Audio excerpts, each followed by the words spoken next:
Alrighty, I am live in theory.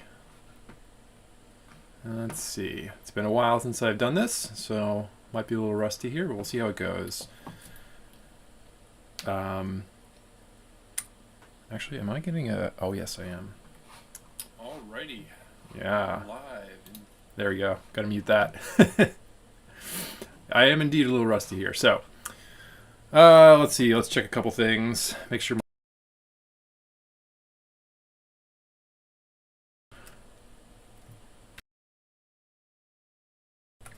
Alright, mute is working. Hopefully. One time I thought it was working, and it wasn't, and then people who joined live had to hear me like clear my throat for an hour. Cleaned that up in the stream. Hopefully we'll, or yeah, I'm sorry, in the recording. Hopefully we won't run into that this time. All right. Let's see. So I guess first thing is maybe just give a little update on what's going on. I haven't streamed in a while. So actually, yeah, let me get this up.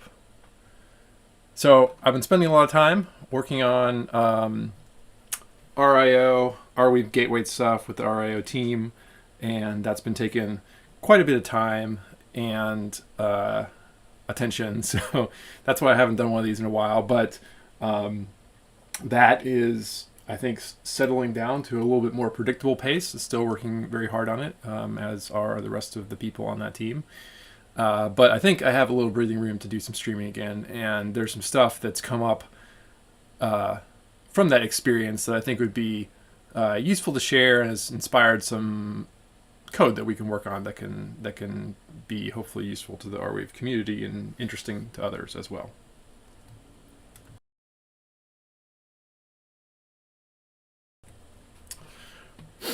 Okay, so the thing I want to work on this time, and we'll see how far, I have a list here, we'll see how far we get on this, but probably going to go for about an hour.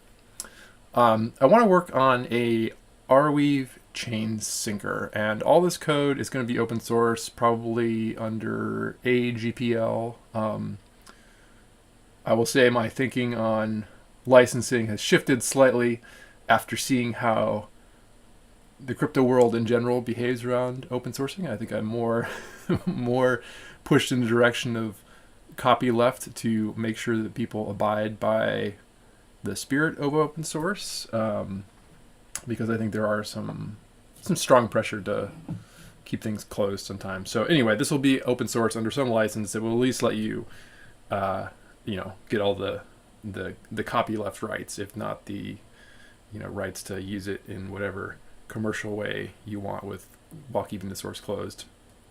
But probably won't do that immediately, but at some point after the stream, and if you follow me on Twitter, you'll see it there. So anyway, the thing that we want to build here is a chain syncer. So with Arweave, the data model is essentially you have a blockchain, like any blockchain out there has a sequence of blocks, and those blocks contain transactions, and people often have a desire to download the chain for data mining, or because they want to build something on top of it, or archival. There's any number of reasons people want to download the chain, and I think a good way to do this is to run an Arweave node, but there's a certain amount of operational overhead with that. It's not it's not something that everyone can necessarily do super easily. So sometimes people will go out there and just hit arweave.net and try to download the chain that way. That's totally fine, but you may find when you do that you're going to hit rate limits at some point. So arweave.net serves a lot of traffic. It's got to stay up and running for everyone. So there's per IP rate limits that are associated with it. So when you hit that, there's ways to deal with it, and I hope to get some of those out there and documented in a way that other people can follow along these examples, and then implement this themselves in whatever system they're using to download the chain.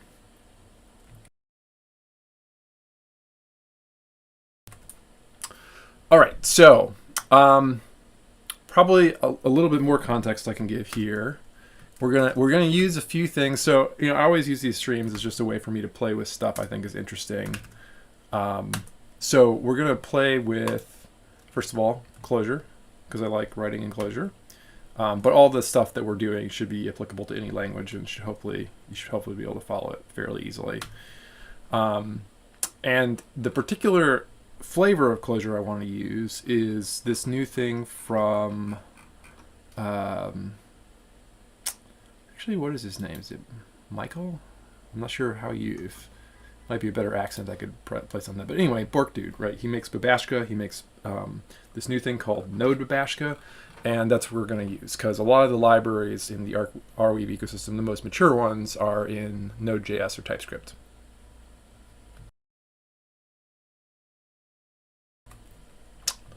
Okay, so we're going to use MBB.js. I have my Conjure Vim environment open here so I can evaluate stuff. And Node Babashka is a little strange in that it's kind of more like Clojure than ClojureScript. There's some little differences between those two around macros. So it actually behaves a little bit more like Clojure, but it has access to everything in Node.js. So we're going to use Node.js libraries, but we're going to write in basically Clojure to access them. A little weird. Bear with me. I have to keep this interesting for myself to do these things. Okay, so the first thing I want to do is we're just going to check and make sure the environment is set up. So I'm going to use Axios as my HTTP client. There's a few good options out there. One thing I would say is, I'm more of a Clojurist until recently than someone who does a ton of ClojureScript, or at least someone who does a lot of Node.js ClojureScript. And there's lots of really good, solid libraries in the Node.js ecosystem. And then there's also libraries that I feel like are trying to be too clever for their own good. And I would recommend you seek out the less clever libraries. Find stuff that is stable and just works over many versions. I don't know 100% if Axios qualifies, but doesn't strike me as overly clever, at least, like some libraries. Okay, so really simple here. Our dependencies so far are Axios and NBB. Just check to make sure our environment is set up correctly. So the pattern you're going to see me doing here is I'll evaluate stuff in the REPL. Actually, so there's a, I can do this. This maybe will be a little bit easier to follow. So when I evaluate stuff over here, you'll see it show up over here, the results of it. So, if I just do +1, 2, I'll show up over here.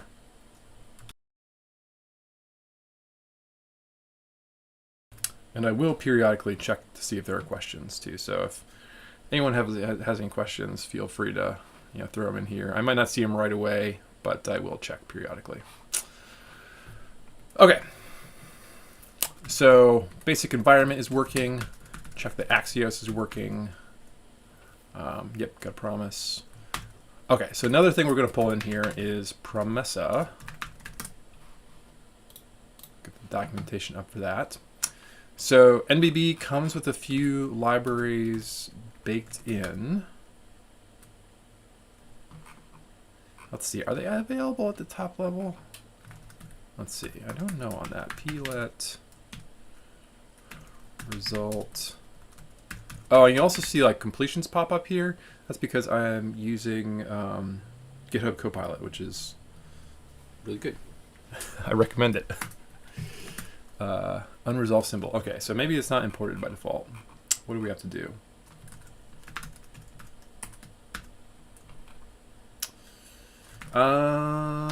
Let's see, is it required by default? Promessa. .core. What? Actually, I wouldn't want plet. I would probably just want.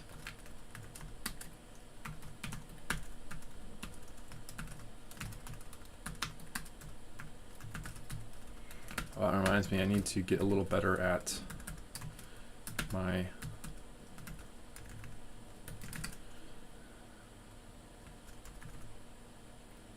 Is it? No. Okay.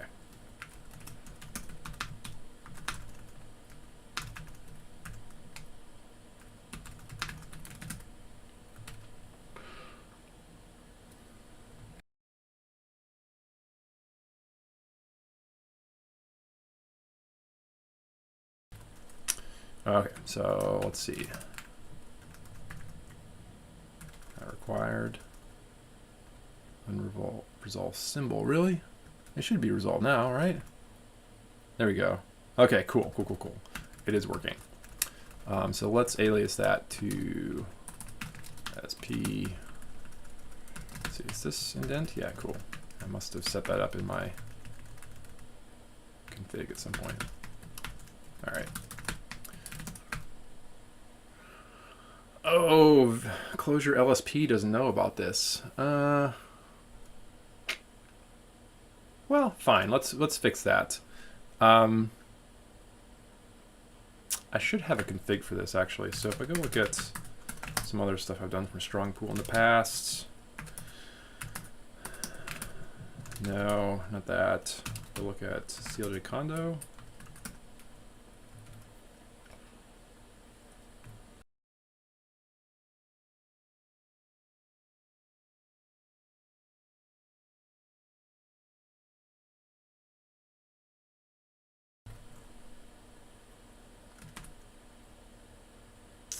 Yeah, fine. So we'll copy this to chain sinker. Yes. Cool. Let's see. There's probably more stuff in there than I really need. Let's see what's in there. Promessa stuff. Hyperfiddle.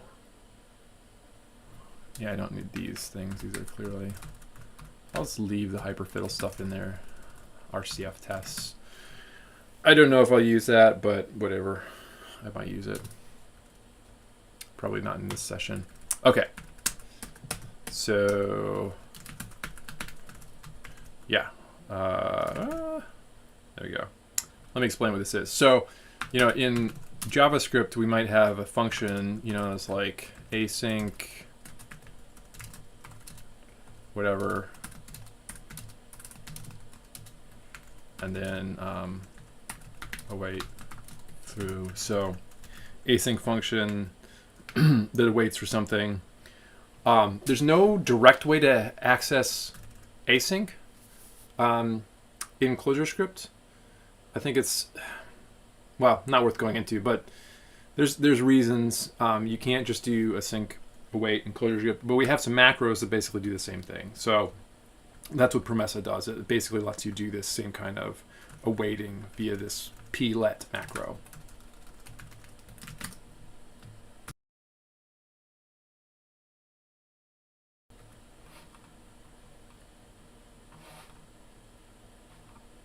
Bloop. Ooh.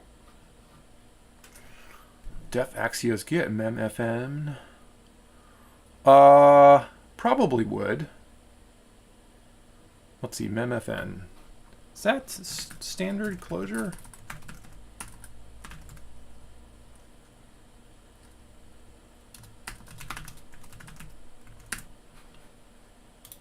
Nope. Yeah, close enough.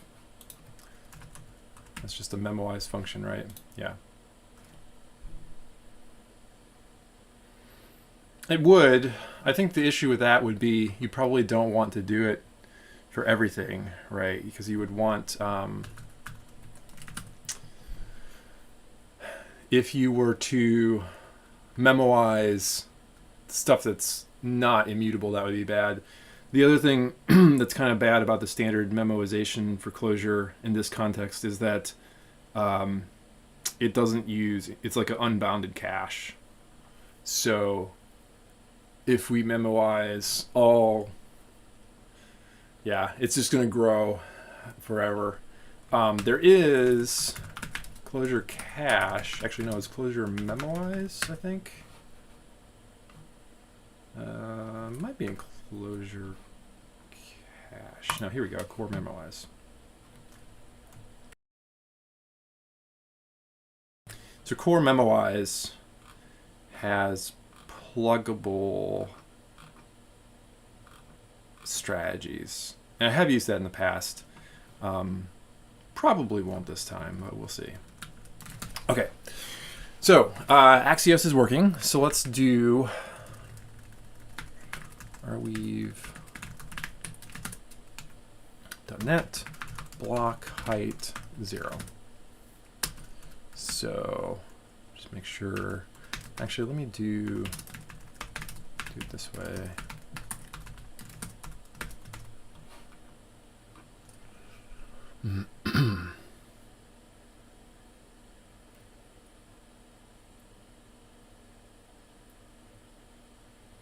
Oh, I see. I don't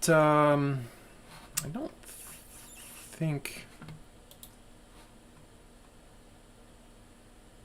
So the memfn I'm familiar with is one that takes a function and returns a memoized version of that function.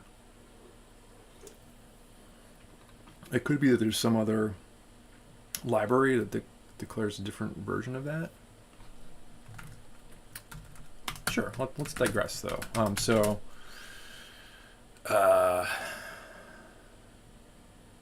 What can we do here?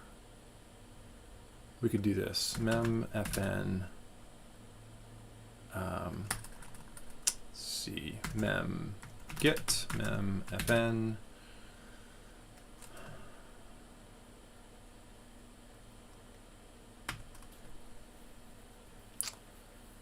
Trying to think what. I wonder what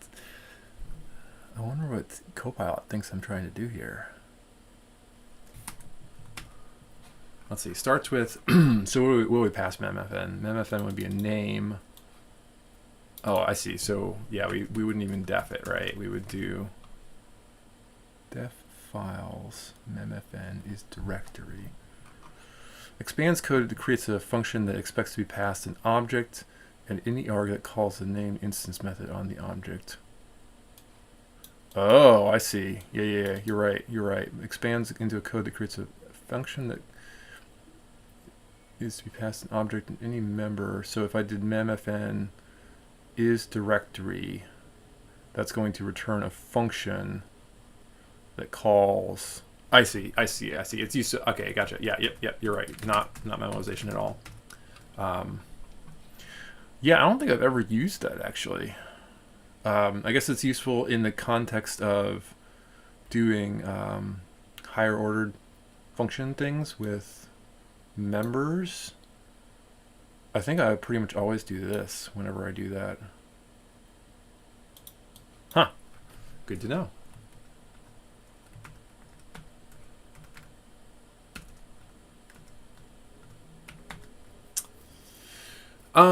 Would it be useful here?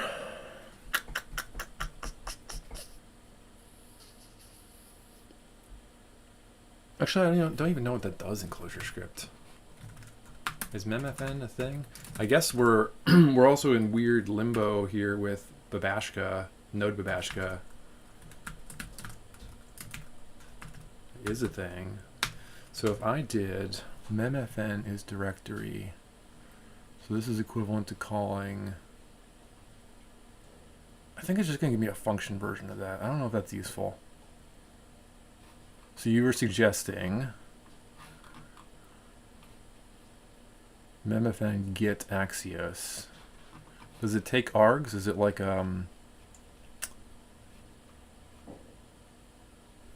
yeah, so you could do something like this is what you're suggesting. Memfn get Axios. So what does that do? Does that do what I think it does? Actually, let me do it here, the promise.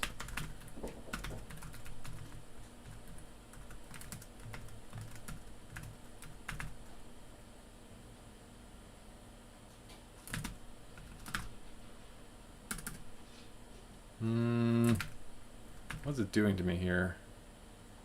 It's returning a promise.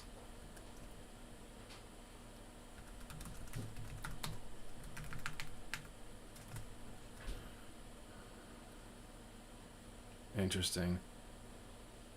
I think the args it would expect there are actually the args. Yeah, I don't think it works.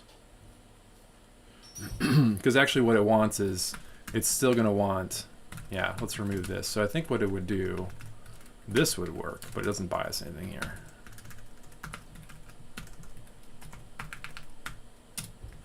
So this would work, right?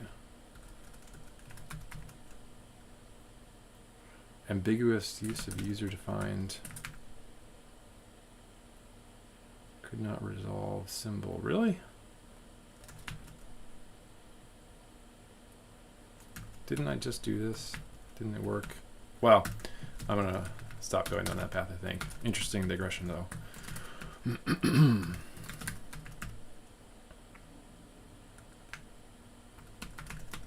Oh, I wonder if I messed myself up by doing... Nope, still didn't like it. Whatever.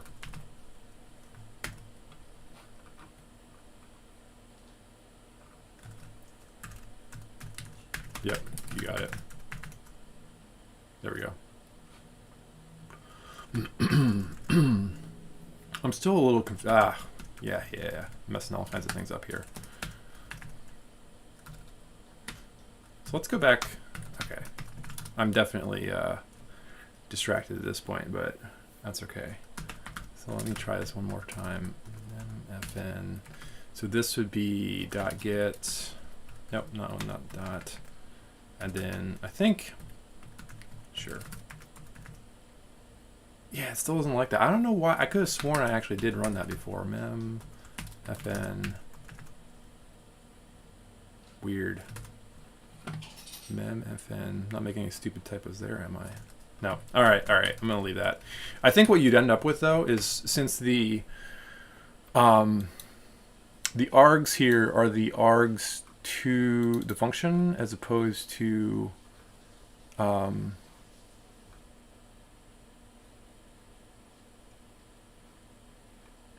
as opposed to allowing you to like apply it to an object. So you could, we could also do like def my get is, whatever. You could do a defn too, but like dot get axios, and then except we'd need how do you do var args with that? Well, whatever. we could do that too, but I don't think it's worth it. So okay, so let's see here.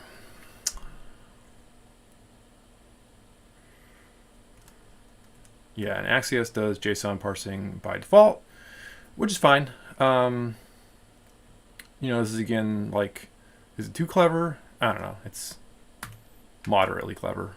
It's not super clever. Okay, so we have a request here. Let's see, and do we get headers? We do get headers, right? Let's do that. So let's print. There's our result. And print out the headers.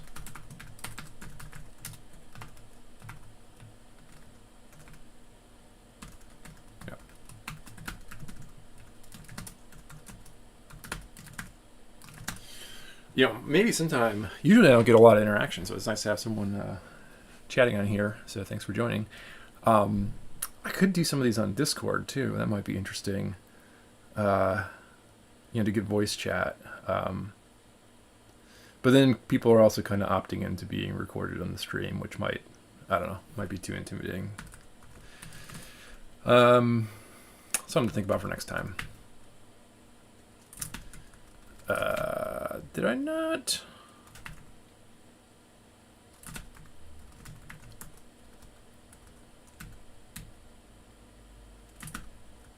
Oh, because it's JS, right? So this is all a big JS object. Yeah.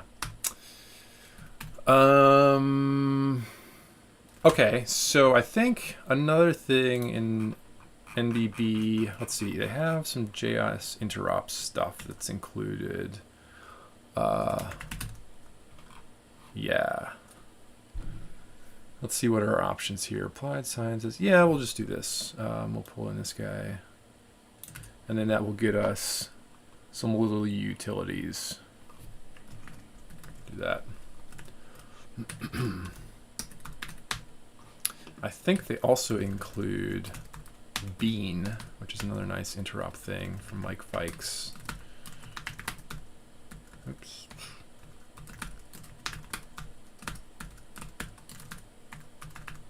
Okay. So let's see. In theory, that lets me do JGet, right? JGet headers. Except the other order. So I can treat it like.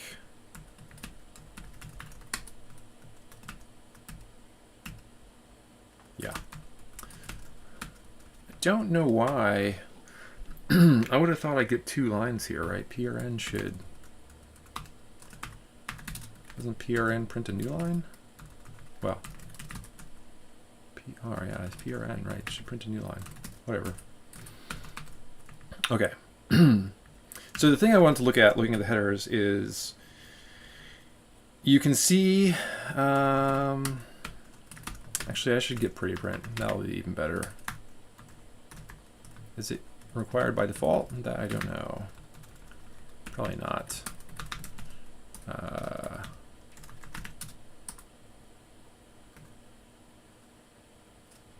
That's not right, but refer. Is that right?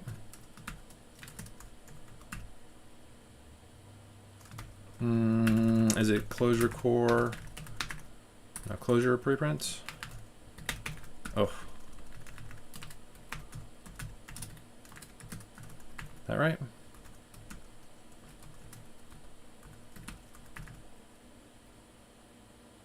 I think so. Let's try this. Oh, come on. That didn't do multiple lines for me? Oh, it's probably because I have to.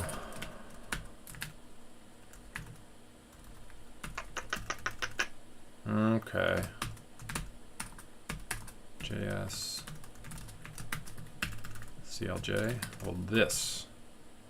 There we go. Success. Okay. All right. Yeah. So this is what I wanted to look at. So I want to show what happens when you get rate limited first, but there's a CloudFront cache in front of Arweave.net. So we need to think about how to get a bunch of cache misses. This may be tricky, actually. So trying to think what the best way to do this is, because so there's a cache in front. The cache is not going to rate limit you, but when you have cache misses, you'll get rate limited on the cache misses.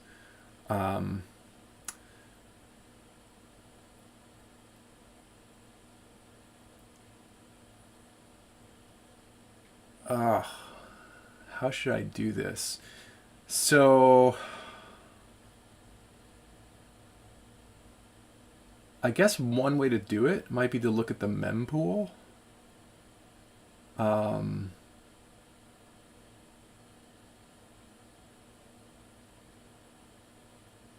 then pull stuff out of the mempool repeatedly. Let's see if we can do that. That'll be interesting. So if we got any helpful comments here. Yep, exactly. PRN formatting is bad for JS native objects generally. Yep, agreed. Yeah, so that's the thing. the streaming lag is quite lengthy, and of course I have to I have to check here to actually see it too. So yeah, it's just something you gotta live with. It is what it is.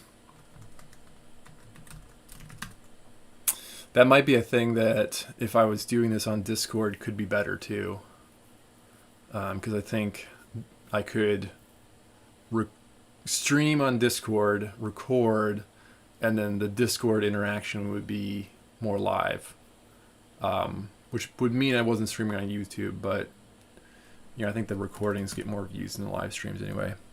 Okay, so anyway, yeah, let's go look at the Arweave HTTP API. Actually, do they have all the endpoints here? Probably not.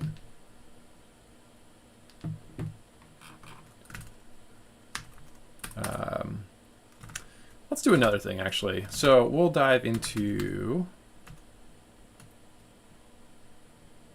Is that not in my history anymore? Okay, well, we'll find it. So the authoritative source for the HTTP endpoints is, of course, always the Erlang code. So the way to get the mempool, actually, let me see. Do they have it here? Pending? tx/pending? I don't think so. So this is a document that's fine for like the typical use cases, but doesn't really cover the full scope of the HTTP API. So, and let me show you how to get this too. So Arweave team. Arweave, does that get me there? Yeah. So this would be where you could browse to it too if you didn't happen to have a checkout of it. Middleware, there's a few of them. This one is the one that has all the endpoints, and it's Erlang, but you can just go through here and pretty quickly find these handle calls that will tell you what the endpoints are. So let's get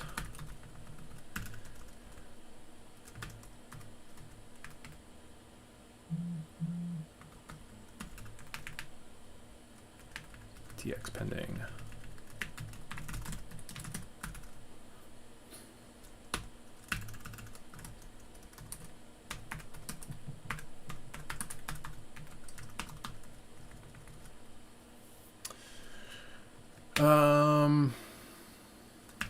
We'll just do. Oh yeah, the other thing I was going to say about this, this will work. I sort of get out of the habit of doing this because this breaks potentially in advanced compilation, depending on. Let's see, would it break in this case? I'm not sure, but I get out of the habit of doing it just because this is unreliable to do with ClojureScript advanced compilation, which I think people use less now anyway, but it hasn't been a thing in the past, so that's why I'm sort of out of the habit of doing that. The other way to do it without doing this interop thing is to use the Goog object. That's another way to get stuff. So, okay, results. So let's see, I'll just comment this guy out. So this should give us.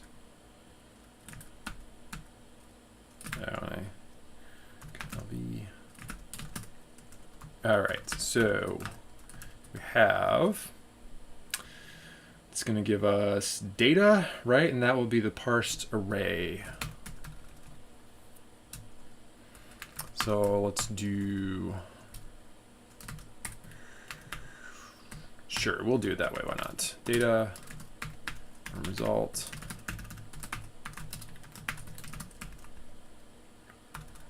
And of course, the advanced compilation thing doesn't matter at all in NBB, so might as well. Oops.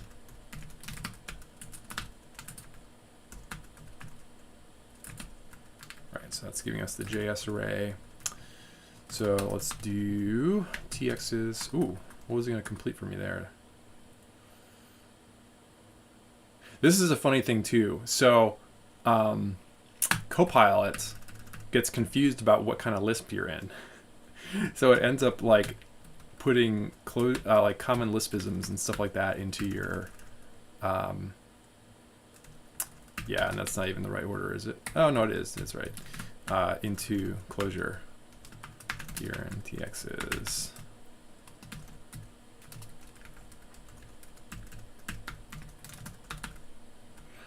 And that's in JavaScript, so let's do result jget. I'm using jget again. Fine, whatever. And then CLJ. Oh no, JS CLJ.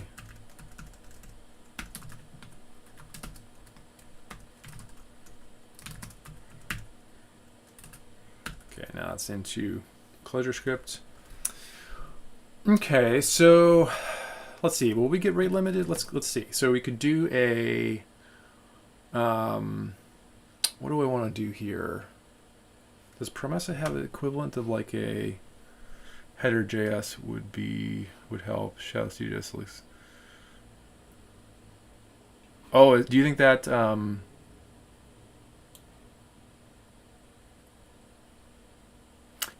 Do you think that that prevents the mangling of the name? Yeah. Yep. Oh yeah. Have you? Oh, so I'll also show this. So Bean is cool, which I think is included with CLJS Bean. Yeah. So let's see.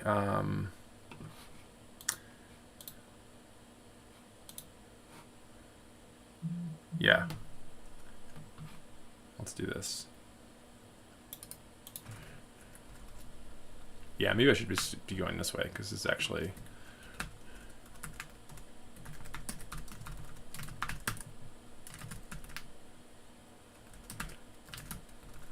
Let's see, I assume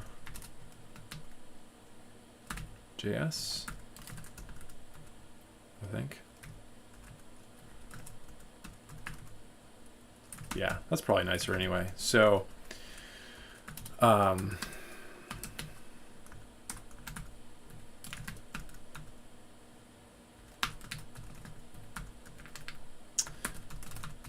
that, let's evaluate, see what I get.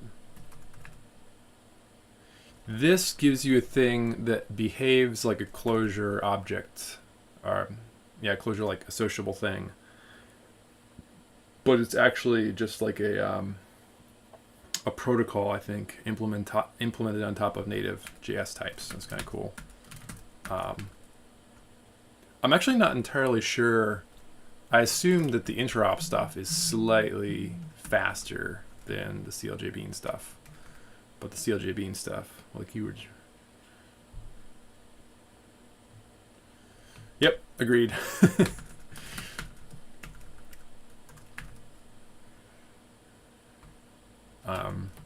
But if we do any transformation to it, it'll be sort of auto-converted anyway. All right. As always, I'm going slower than I anticipated, so I don't know. I might go a little over an hour. We'll see. Okay, so let's see if we can get rate limited here. So let's go look at Promessa. I think Promessa has a thing. Oh, should have a... I'm getting a ton of notifications here. Let me try to ignore that. I think it has a all-like thing, so we should just be able to map over those and retrieve them. All promises. Yep. Okay, so let's do this. So we will map over the transactions.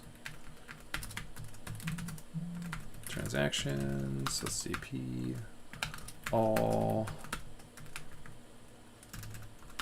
and I guess I'll just so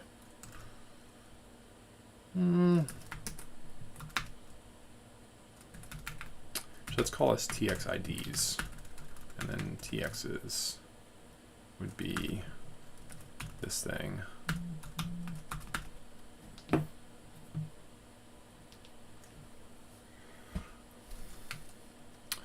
Okay, so here we're going to do get Axios.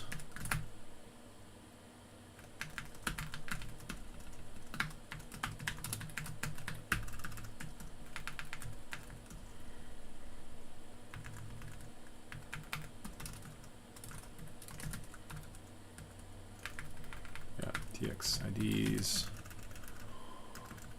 This is a little ugly. What can we do to make this better? So let's do this, right? So we should be able to do TX IDs, then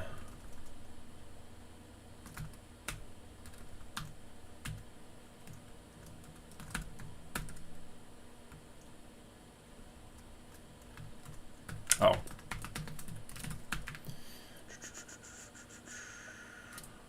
What are you complaining about there?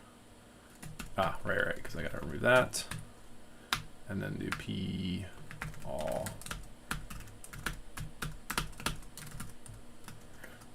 Should work. Transaction IDs, we're going to map over that. Do get Axios.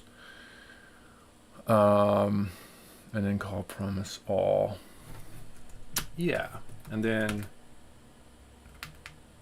I guess we could... Well, let's start with that and see if that runs.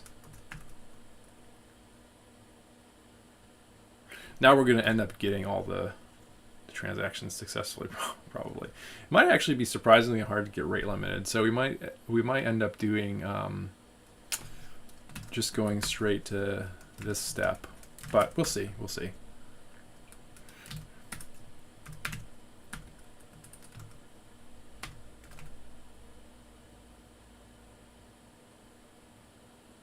P all.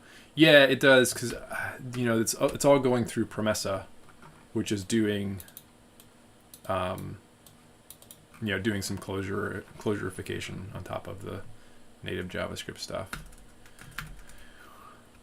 Okay, right. So did we get what we expect out here? Actually, yeah. Let me. I think I should be able to pre-print this because it's the top level thing is a vector, I think.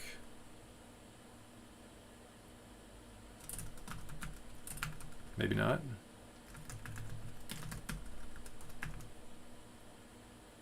Yeah, there we go. Not too bad. So did we get any? No, we did not.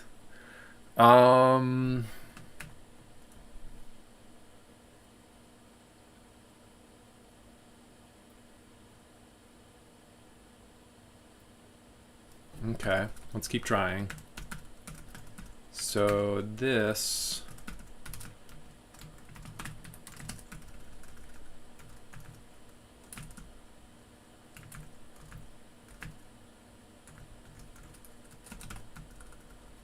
Will we get rate limited eventually?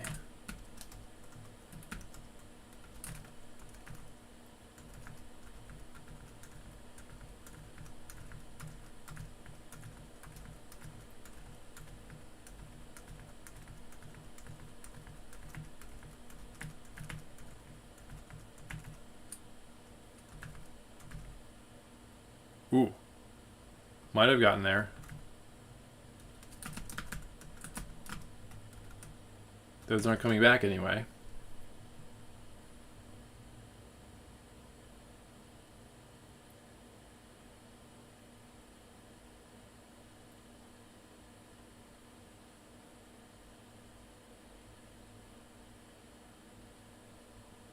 Okay, well, let's add a little bit of, we'll do this. So we can say txid.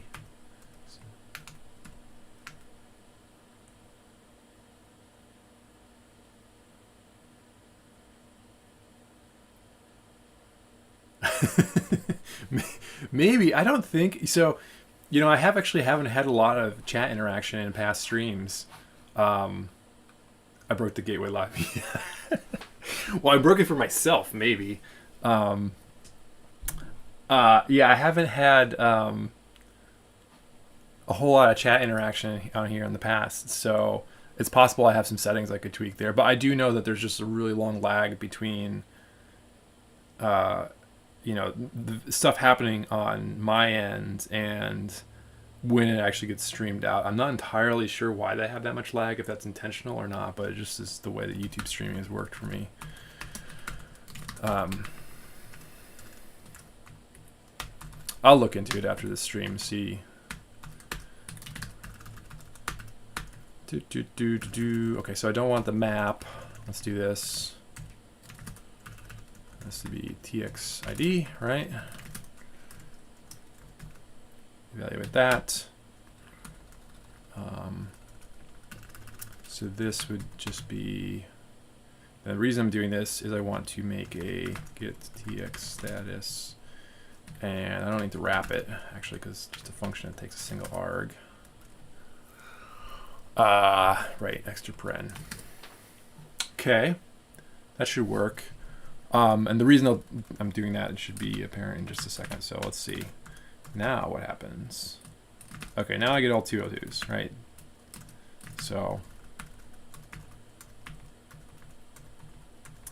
still 202s, still 202s, still 202s. Okay, so let's do this. So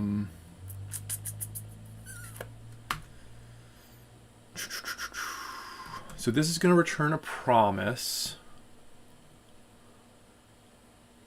What I want to find out is, so before we did some of these, and let's see, did we ever, maybe they all returned eventually. No, these ones definitely, I don't think these ones ever returned.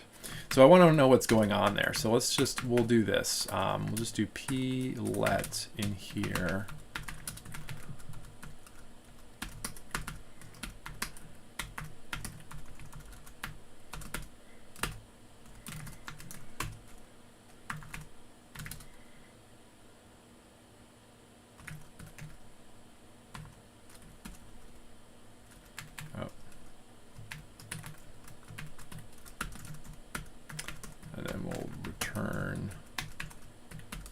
So this is totally subverting. It's not going to really do the... I guess it will. It'll fire them all off in parallel. Yeah,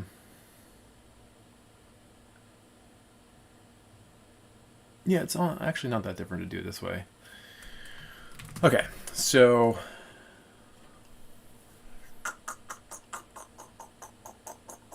yeah, let's do it. Let's run that.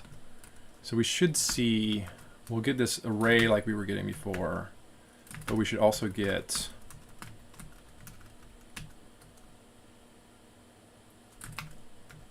I might not evaluate that. There you go. Okay, so if I go up, yeah, so we're getting them all printed individually. So I'll turn off printing this. Sure, whatever. Just keep my linter happy.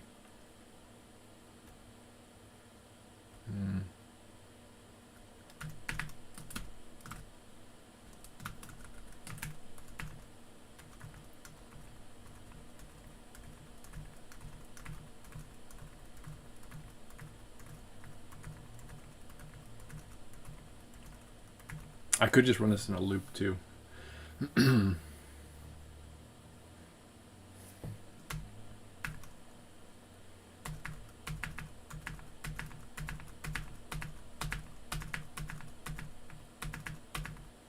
Let's do that. It's surprisingly, I want to send that promise has built-in map function. Oh, okay. If the URL it's limited, I think. Yeah, it's actually hard now to find something. Like, you really have to be, I think the easiest way to get rate limited is to read the chain and you just hit a patch that is not yet cached in CloudFront, and then you get rate limited, but I don't know where those are.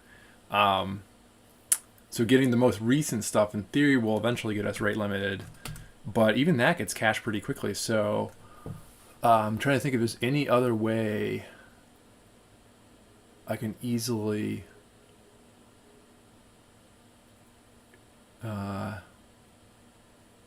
get rate limited from there. Yeah, surprisingly hard. I mean, I guess it's good from a user experience perspective, but it does kind of put a damper on showing the rate limiting, which is going to be my first thing. So, okay, so let's see. We could put this in a loop. I could just let it run and see if it gets rate limited in the background, and then go on to like showing what exponential backoff would look like. Let's do that. Okay, so let's see. We want to run this in a loop. I think Promessa has some built-in. Yep, okay, cool.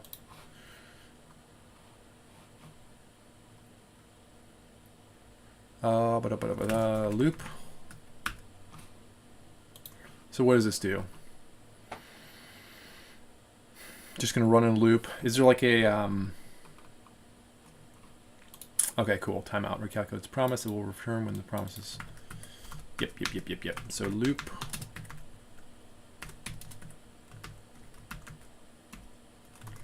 And is loop just gonna take take bindings. So it's basically like a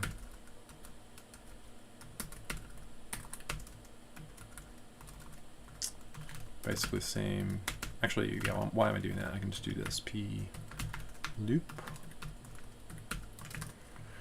And then there's also a chain. How does chain work? User guide.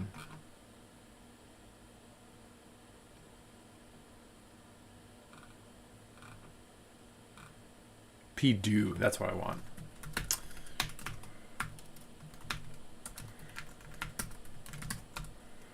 And let's do like a timeout of, is it milliseconds? Probably milliseconds, right? Timeout. Milliseconds. So returns a cancelable promise that will be fulfilled with the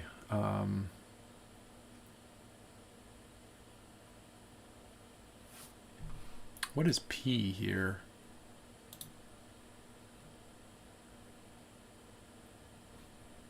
Oh, no, that isn't what I want. I don't want a timeout. I just want...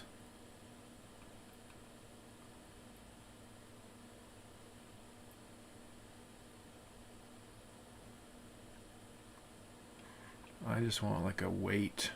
Delay, there we go. I knew they had one, okay. Okay, so delay is what I want.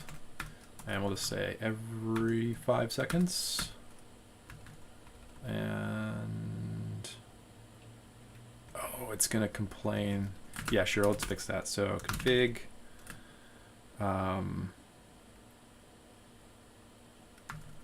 This guy. Don't know why that's so far back. So promessa core loop. Just keep my linter happy here.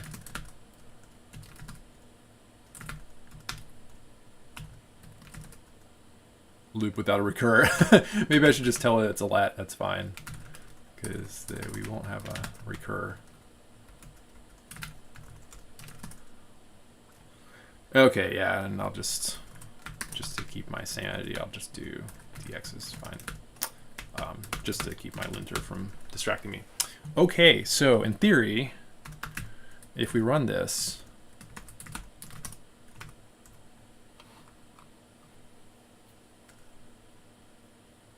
oh, do you need a p recur?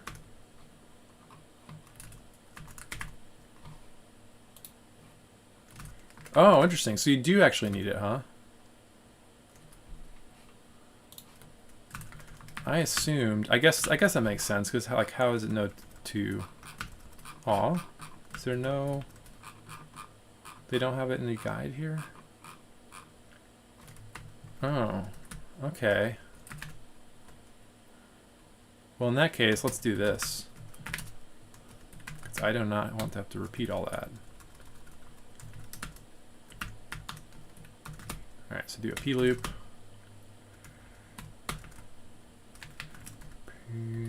Loop requires, oh yeah, it requires bindings, of course it does. And then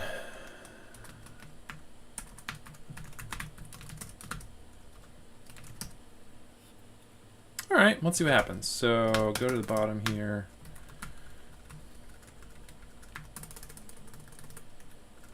Oh, I should probably, oof, that's getting, uh-oh. No, did I freeze my editor? I might have. Okay, fine.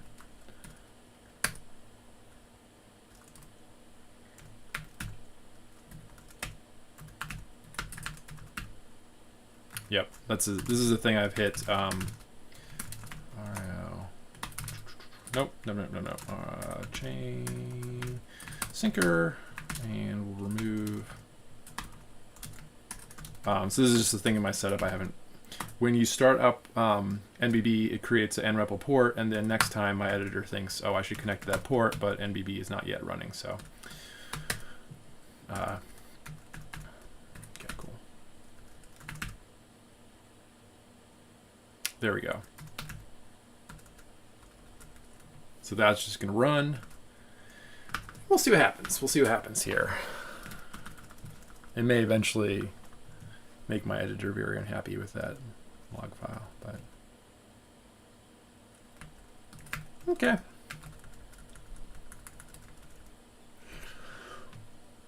Okay, so I think I'll just move on to point 2 here of retrying with exponential backoff. So and just leave this running in the background, and maybe we'll eventually see some rate limiting. Conclusion: user experience is amazing on the gateway right now. You never get rate limited. Not actually true, but it's harder to do than one might think. Okay. So what would it look like, right, if you got rate limited? So the HTTP status for rate limiting is 429. So you'd end up with a status here of 429. I think, let's look at Axios. I think Axios,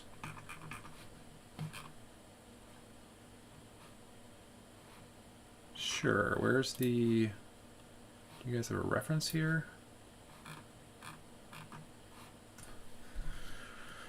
Request config. Handling errors, here we go.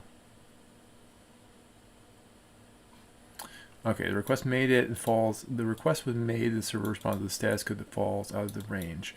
Okay, so this is why I was wondering, do they treat 429s as exceptions? And it looks like they do by default.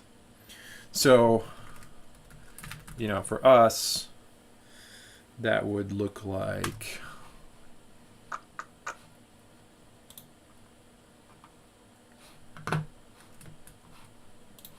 I assume, oh right, there's an error. There's not actually a try catch in premise, so they do handle that differently. So error handling, promise.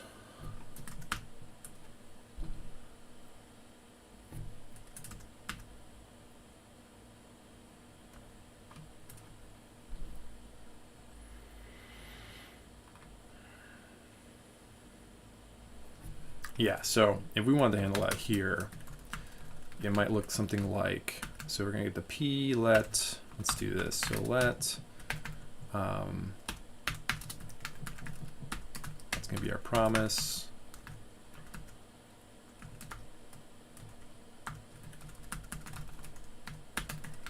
And then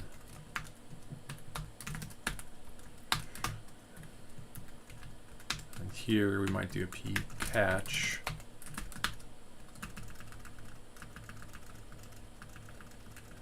No rate limiting yet. We'll see what happens. Okay, so p, I wonder, is it still going?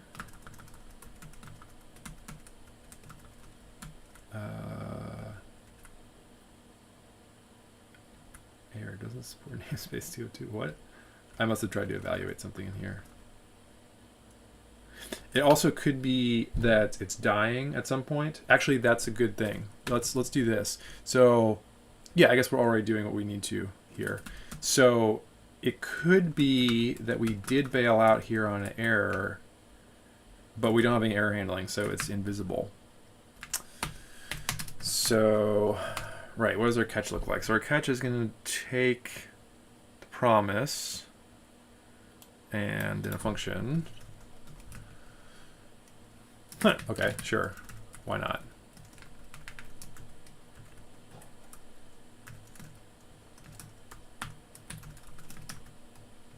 Uh-oh, it's trying to help me too much here.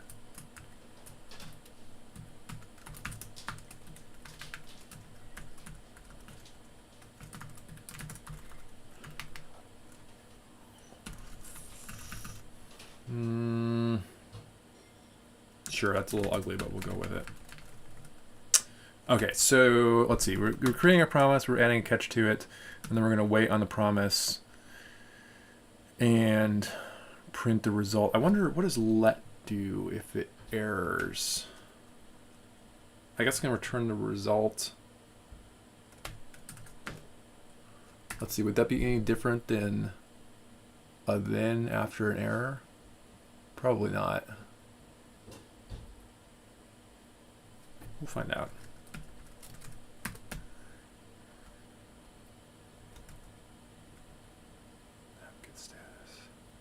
Just trying to think if this is going to do anything weird. I think not. I think it'll work.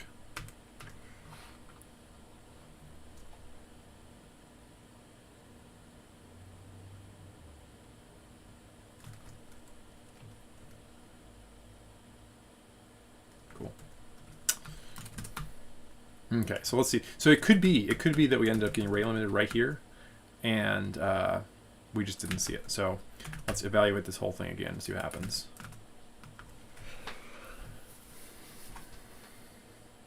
While that's going, oops, didn't mean to do that. I'll just go here. There's two different sort of built-in. I think first I might try to just show what it would look like if you implemented this manually. But there's two different libraries for Axios retries too. I haven't tried either of them yet, so they both seem fairly popular. One of them seems a little bit lower level in how it handles the retries. So basically it's going to take a function to determine the retry condition, and they have one built in. I don't think this one counts 429s as something that's retryable. But you could implement your own. And then there's this one, which is, let's see, what is it? Retry Ax. Let's see, that's Axios retry, and then I thought I opened them both here.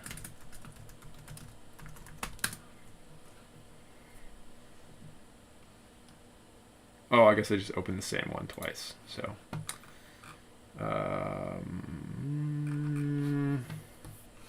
Maybe I found it by searching for Axios retry before. Axios retry. There's definitely two of them. Retry Axios, there it is. Yeah, so they both have been updated recently, and they both seem reasonably popular. I have no knowledge. I mean, this one is more popular, and you can see this one's going downward here. So I don't know the reason behind that. This one is a little bit higher level in some ways. It gives you retry methods and status codes to retry.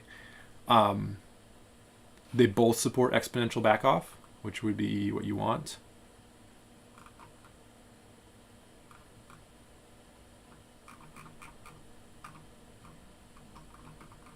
Now let's see. I think they're both. Oh, it looks like this one is implemented. Like you pull on this thing and it's just going to retry for you. And then this one here is an interceptor. Maybe that's why. Maybe people don't like the interceptor as much. I don't know. Let's see how we're doing here. Aha! We have captured an elusive 429 right here. It looks like, let's see, are we continuing to go here? Could be we hit some other error too. Although we should, I think in theory, be handling them okay, right? Well, whatever. We've been able to generate a 429. Good enough. Okay, so what do we want to do when we get this? So let's see. We're getting an exception. Request failed with status 429. And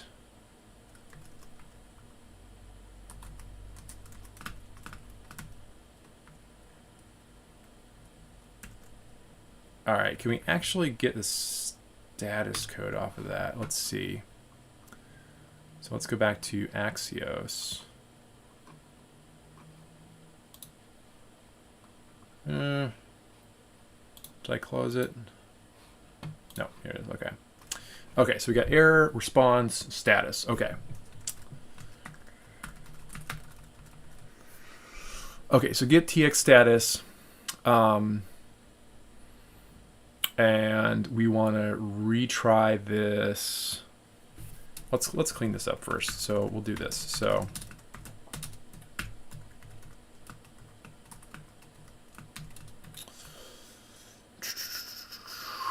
guess we want to thread first. Yeah, I guess so. I guess so.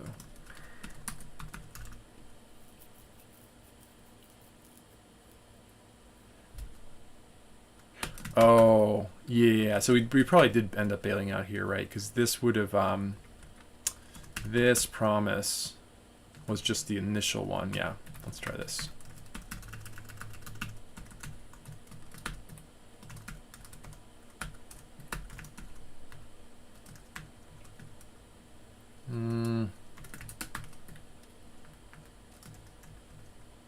What's it complaining about? The last, is it closing one back here?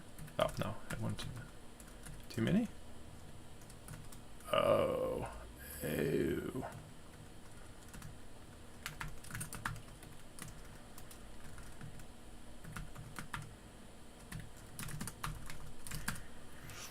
Okay.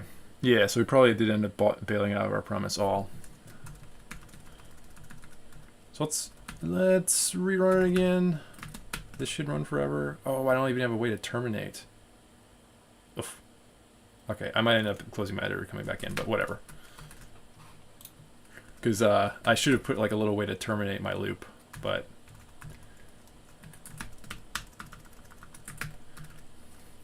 Okay, so the result we're going to get out of here will now sometimes be an error. And I guess the other thing we could have done is we could have made none of the status codes errors, and we could handle that here. Okay, so p loop. We'll do try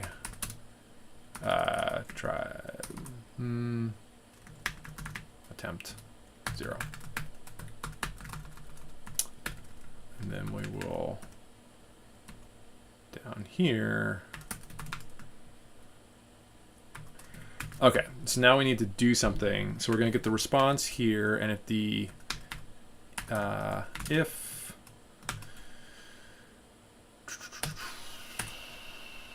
I guess we'll do j get in response, and then we'll do,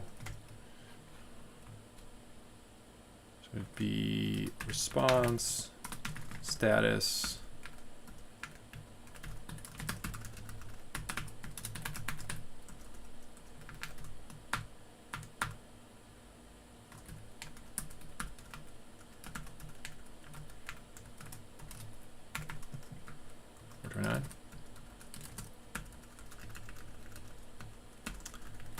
win maybe, and then p recur inc. Yeah, it's got it not right anyway. Although this is another thing with Copilot in Lisp languages, it doesn't, like, it tries to complete all your parens for you, but it doesn't really clean up the other ones. I think there's probably a better like a Copilot specialized. Okay, I think I saw one right there. Ooh, timed out. Okay, cool. So we're generating some errors now. Actually, okay, so let's do this, right? Let's not even do, let's just retry everything, right? So this is let's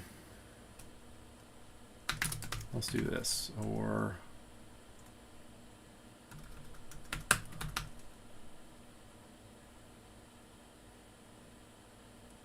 interesting. And when we get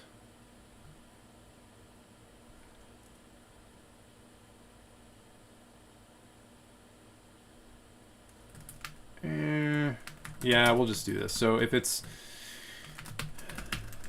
this is a little ugly, I'm just going to duplicate this for now rather than doing something slightly more elegant. So we'll do if it's less than 200, and if it's greater than equal to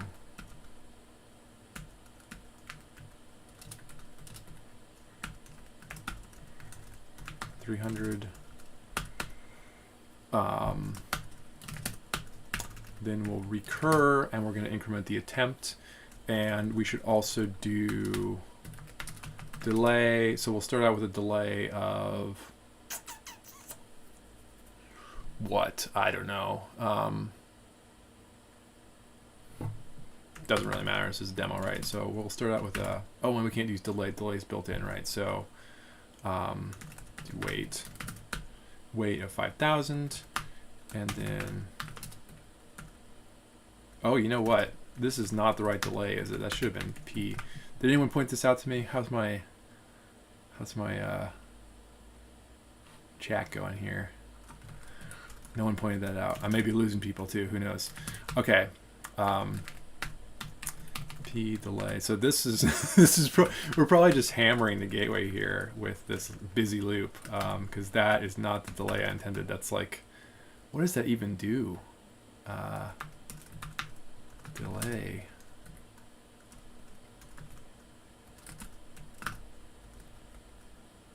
Well, you know what? I'm gonna close the editor and come back in so that I clean up my.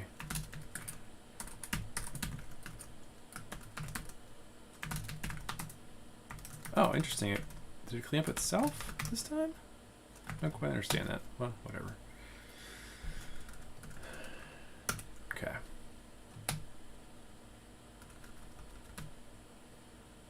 Okay, so let's put in a self-destruct here too, so that let's do this. Def. Is this still running? MBB. Ah, it is. I wonder how many. I wonder if I have multiple of these running. We'll do this. Kill.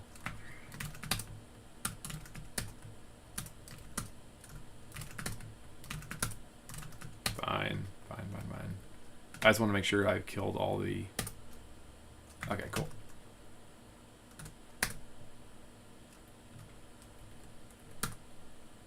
That might have been fine, actually. I might have just started up another one when I started my editor. Okay, so we'll do this. So say should run and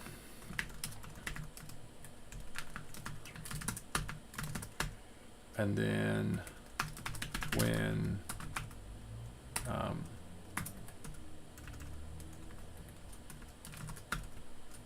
okay, so when should run true. So if we want to, we can just do comment. So this just gives me a way to turn off that loop. Reset. Oh, I guess it doesn't really matter. Whatever. Reset. Bang should run to true, or should run to false. Okay.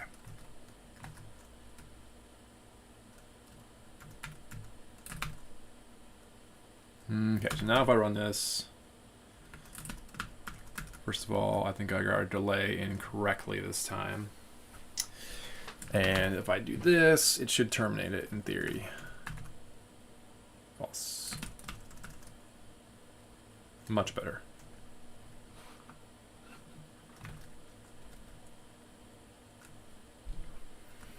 Okay.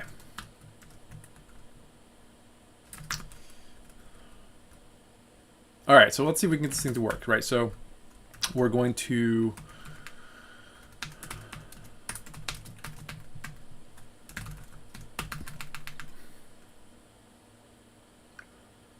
delay for the weight, and then we'll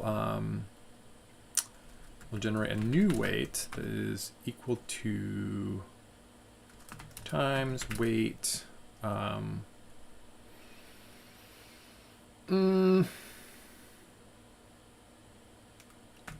We'll double it, and then when yes, and we also want to and here, so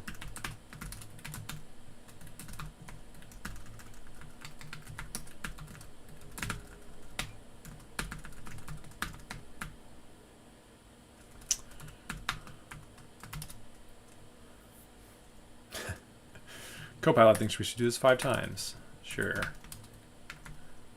So what does that end up doing? So that would be a lot, right? So let's just do it 3 times because we're doubling it every time. So that would put us 5 seconds, 10 seconds, 20 seconds. Not actually sure that's what we want, but we'll go with that. Okay, and let's decrease our delay a little bit, because let's do that. Because the goal here is actually to get rate limited, so evaluate that to true, then evaluate the buffer again. Oh, I should do this.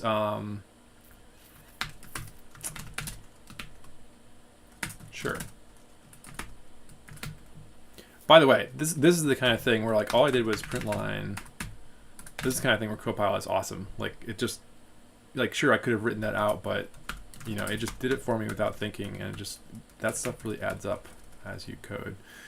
If you can deal with it like popping up ridiculous completions a lot. Let's see, and just should run. That should be true now, right? Oh, it's doing, is it doing the top level form? Oh no, I gotta do eWord, yeah.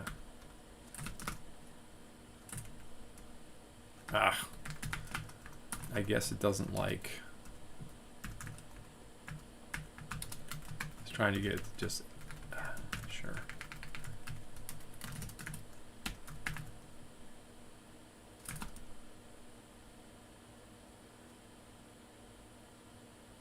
Why is it not?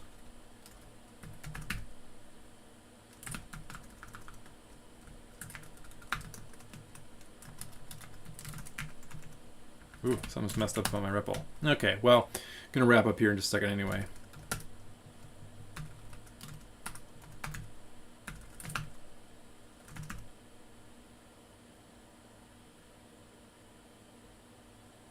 Okay, cool. So we got rate limited right away. Nice. It must have been doing something there and just like us not being able to see it, because I wouldn't have thought we would have gotten rate limited. Okay, so let's see. Is the HUD popping up too? Sometimes, yeah. I guess I can disable that.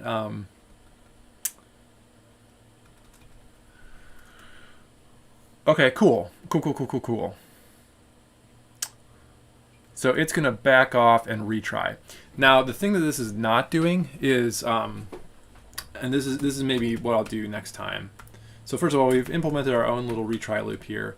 The thing that's not happening though is that this retry loop is all localized to this function. So every time you call this function, it's going to retry with back off. However, there's no global limit to how fast we're making requests. So what you might want to do is have some sort of global rate limit. It's like I'm only going to request at 10 per second. And when that starts erroring, back off the global limit as opposed to on a per call basis. Because this, what's doing right now, is it's still going to make all its calls in parallel. And for each one that fails, it's going to back off, which will eventually end up in a situation where probably you have a lot of calls that are periodically backing off and retrying. And that's certainly better than not, like getting failures. But ideally what you want to be doing is making calls kind of as fast as the endpoint will let you. So I think that's a little bit much for right now. Next time we can get into that and probably clean this up. Well, I won't say that. I say that kind of thing and then I don't get to it. So I might do a little cleanup of this next time too, just to make this code nicer before we start going into the sort of global rate limiting thing within our own code. So rate limiting the outgoing requests as opposed to, just waiting for the server to rate limit us. But, this shows the basic idea. And you could also use those libraries, the Axios retry, and it would do this for you automatically. See if we got any last comments here. Nope. All right. Well, thanks for joining in. Like I said, next time we'll make this rate limiting a little fancier, so that it tries to slow down all requests instead of slowing down the particular request that's getting retried. And then the next thing I want to add in is we'll start reading the actual chain. So I'm doing this kind of artificial request of TX status just to show what happens when you rate limit. But the ultimate goal here is we're going to read the chain all the way from the beginning and fetch all the transactions. And if we get rate limited too, or maybe even just in general, go out and try to fetch transactions from peers and then validate them. Because, one of the advantages we have using a decentralized network is we can fetch data. You have to have some root of trust, right? So you need something that's giving you blocks that you trust. But if you have the blocks that have the transaction IDs in them, you can go fetch a transaction from an untrusted peer, validate that the transaction you got is the one for that ID, and that could get you a whole lot more throughput too.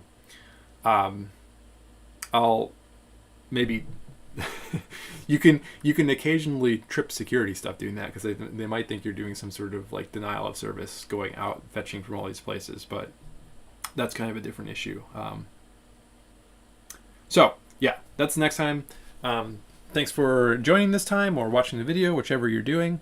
And hopefully this gives you some ideas of how, if you're reading from the Arweave gateway or any other Arweave endpoint that is rate limiting you, you can start by doing some simple thing like this, and maybe serializing your requests instead of doing them all in parallel.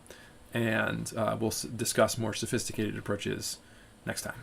So thanks again, and see you next time. Probably, I don't know, might be next week, might be 2 weeks, but I'm going to try to do at least 2 weeks, every 2 weeks. So we'll see.